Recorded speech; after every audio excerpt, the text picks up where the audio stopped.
Okay. Hi everybody. This is just a little flip through of my sketchbook project that I finished.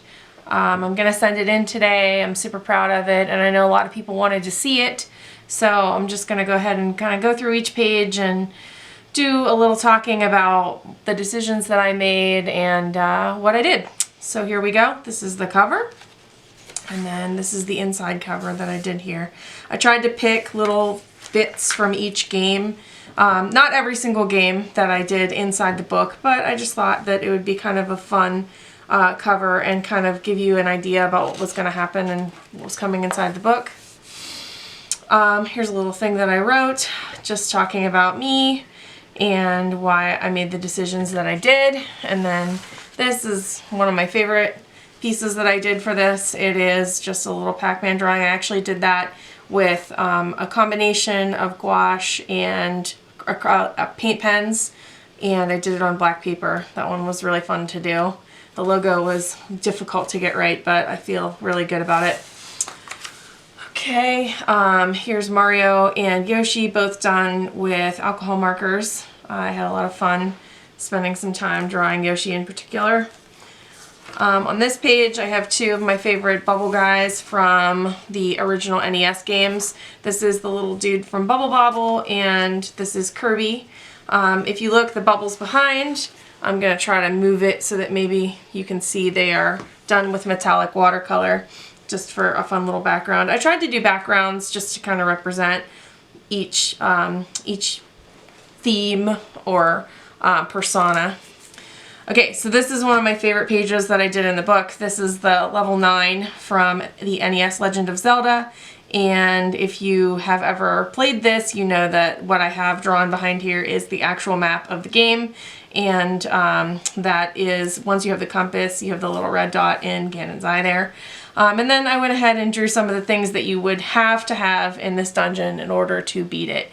I really enjoyed the challenge of drawing things that were very heavily pixelated into things that were not heavily pixelated at all. This one was a lot of fun to draw. I had a lot of fun reimagining these little items.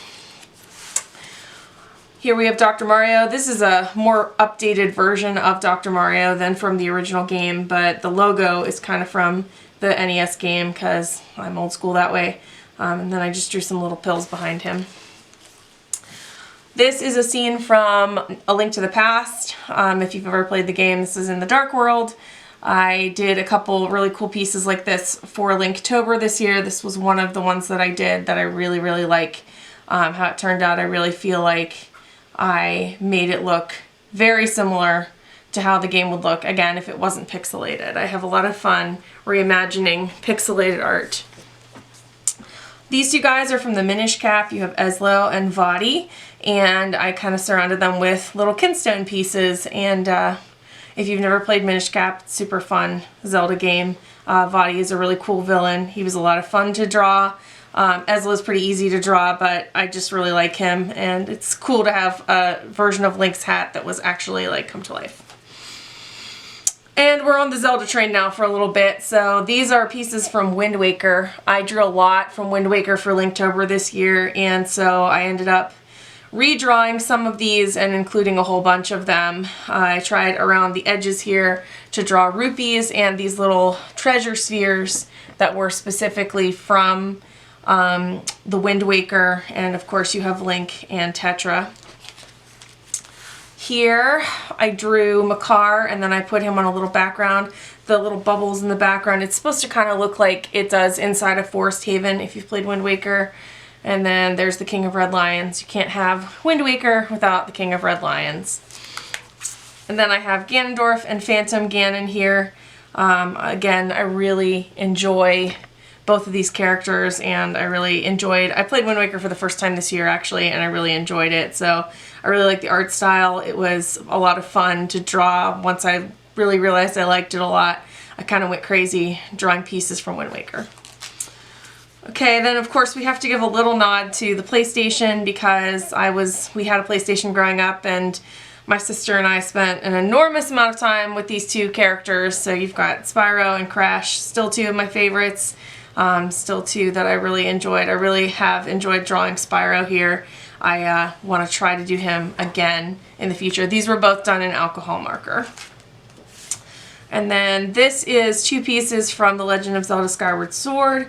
This is the goddess statue that is in Skyloft, and then this is Hylia's harp that Zelda gives to Link. Skyward Sword is my favorite game. If you know me at all, you know that it's my favorite. But these were the only 2 pieces I ended up drawing from Skyward Sword. I still have to find how my art style fits with the art there. Maybe if they make Skyward Sword HD, I will be more inspired to draw more from there.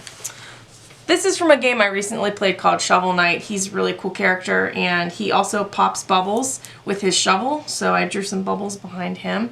But I really liked how he turned out. Armor is pretty hard to draw with alcohol markers, so that was a fun challenge that I gave myself for this particular year. And anybody who plays video games right now has definitely played Among Us before. So I really had fun drawing a whole bunch of Among Us this year. There we go, that's fine. This is just a little scene that I drew, and then I ended up deciding that the blue guy was the imposter, so I drew the little scene where they kick him off of the ship. Oops.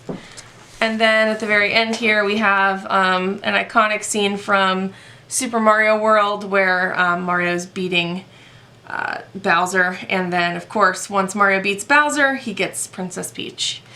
And then I just went ahead and drew the end. So I hope that you enjoyed looking through this. I really had a lot of fun making this book. It's going to be digitized and part of the Sketchbook Project. It will be in the library in Brooklyn, and at some point there will be a link where you can actually flip through it on their website. So thanks for checking this out. Again, I just really had fun learning how to draw these characters, and I hope you enjoyed looking through this. Bye!